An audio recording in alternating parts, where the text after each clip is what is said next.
¿Y si le damos 10,000 pesos al mes a cada adulto mayor? Estaría todo dar, ¿no? Oye, ¿y si a los ninis de aquí a que se ubican y ven qué quieren hacer, si quieren estudiar o trabajar o dedicarse a contemplar el mundo y ver las plantas crecer, les damos 7,000 varos al mes? Estaría todo dar, ¿no? Estaría padrísimo. Oye, ¿y por qué no construimos desalinadoras y presas gigantescas? Por la bronca del agua, ¿no? Pues sí, estaría padrísimo. Y unos hospitales, pero de esos de ultra mega, de los de Noruega, de los de Dinamarca. Vamos a construir varios. ¿Cuántos te gusta? 50. Sí, 50.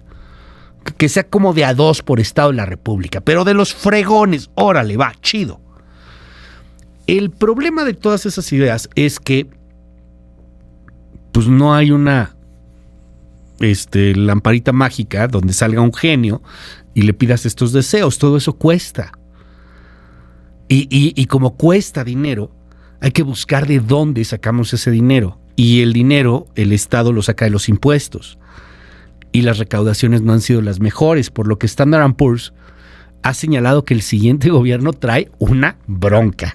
Gane quien gane, Xóchitl, Álvarez Maínez, Claudia Sheinbaum, gane quien gane, trae una bronca. Y es la de aplicar política monetaria prudente y tratar de recaudar más dinero. Pedro Tello, te mando un abrazo. Cuéntanos, qué gusto escucharte. Luis, ¿qué tal? Buenos días, qué gusto saludarte a ti y también a quienes nos escuchan. Standard & Poor's es una de las 3 empresas que a escala mundial se dedican a analizar y a calificar la capacidad que tienen gobiernos y empresas para pagar las deudas que están por contraer o que ya han contraído. De modo que la opinión de esta empresa, y lo mismo que la de Fitch Ratings o la de Moody's, es relevante para que a escala mundial en los mercados financieros los inversionistas decidan o no comprar tales o cuales bonos de deuda que vaya a emitir un gobierno o una empresa. Por eso es importante la opinión de este tipo de firmas calificadoras a propósito de lo que un gobierno tiene en este momento en nivel de endeudamiento y capacidades de pago.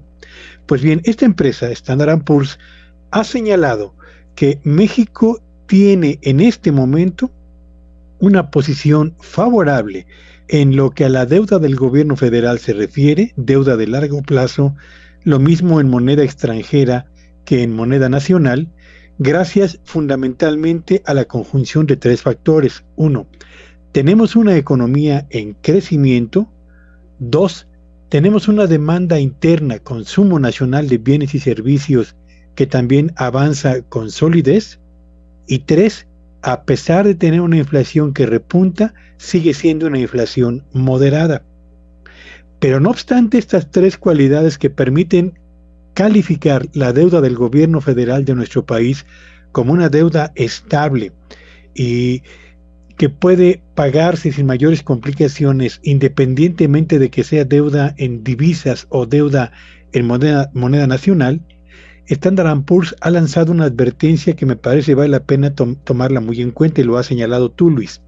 Ha dicho que cualquiera que sea el resultado de la elección, el próximo gobierno deberá ser muy cuidadoso con 2 aspectos de la política económica. 1, una política monetaria que busque seguir reduciendo el avance de la inflación, asumiendo que de acuerdo con los estudios o con el escenario del Banco de México, la inflación en México va a recuperar el nivel objetivo del orden del 3% hasta el tercer trimestre del año 2025.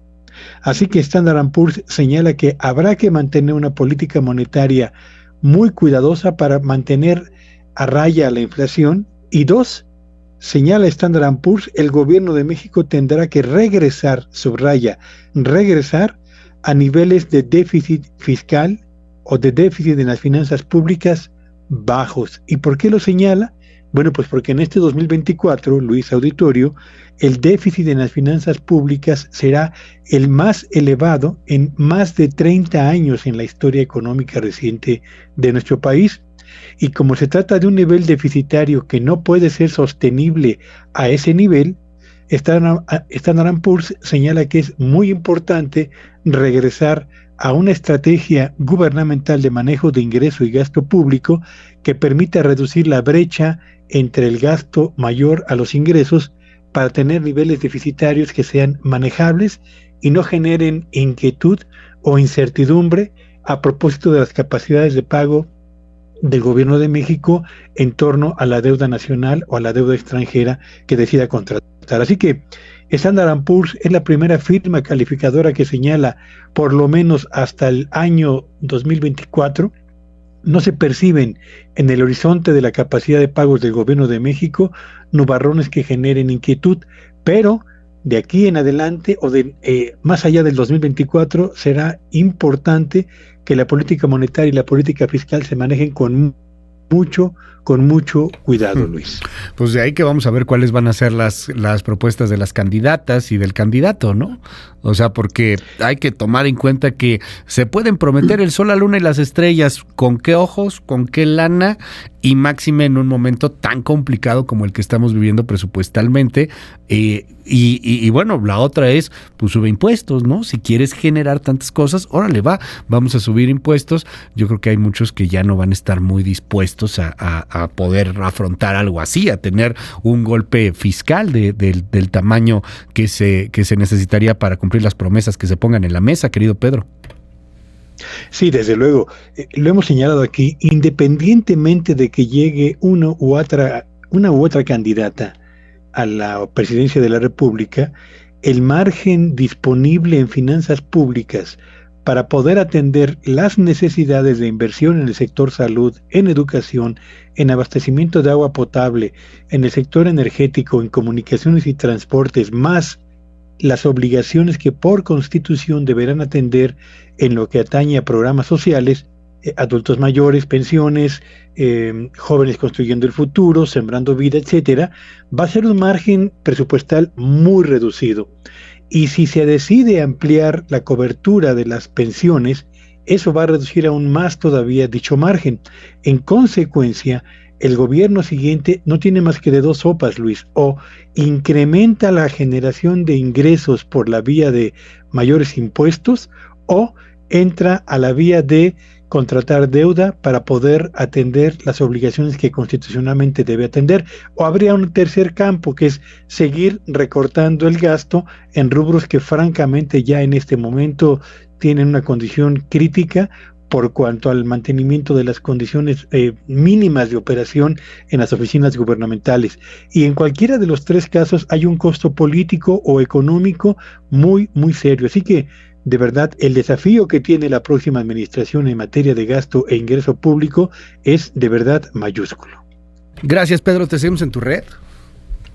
Síganme en X, en @Petello Villagrán, y que tengan un espléndido inicio de semana. Gracias, es Pedro Tello.